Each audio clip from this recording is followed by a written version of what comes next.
Welcome back. Kothagudem జిల్లా గ్రామ పంచాయతీ ఎన్నికల్లో ఏకగ్రీవాల పర్వం కొనసాగుతోంది. జిల్లాలోని చంద్రుగొండ మండలంలో 2, అన్నపెరెడ్డిపల్లి మండలంలో 1 గ్రామ పంచాయతీ ఏకగ్రీవమయ్యాయి. నామినేషన్ ఉపసంహరణ నాటికి గ్రామాల్లోని పార్టీల నాయకులు, గ్రామస్తులు ఒక తాటిపైకి వచ్చి తమ గ్రామాలను ఏకగ్రీవం చేసుకుంటున్నారు.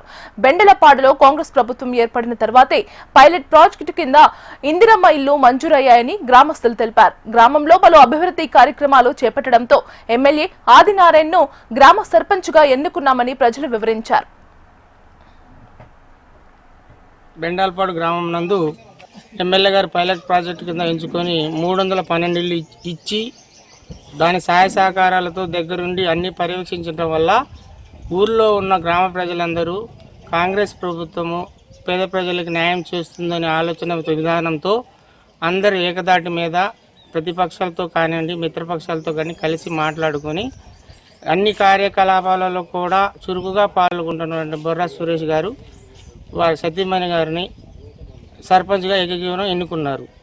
దానివల్ల ఊరి అభివృద్ధి ఇంకా ఎక్కువ అవుతుందని అందరూ ఆలోచించి నిర్ణయం తీసుకోవటం వల్ల మేమందరం సంతోషంగా ముందుకొచ్చి వాళ్ళతో మాట్లాడి వారు ప్రతిపాదించిన ప్రతిపాదనతో మేము ముందుకెళ్ళాము. ఈరోజు ఊరు మొత్తం ఏకతాటిగా వచ్చి కాంగ్రెస్ పార్టీగా తరఫున ఏకగ్రీవంగా ఎన్నుకోవడం జరిగింది. అదేవిధంగా గతంలో ఇందిరమ్మిల్లు 312 ఇళ్ళు మా ఊరుకి పైలట్ ప్రోగ్రాం కింద ఎంచుకోవడం జరిగింది. అదేవిధంగా ఈ మధ్యకాలంలోనే మన రాష్ట్ర ముఖ్యమంత్రి రేవంత్ రెడ్డి గారు వచ్చి శంకుస్థాపన చేయడం కూడా జరిగింది.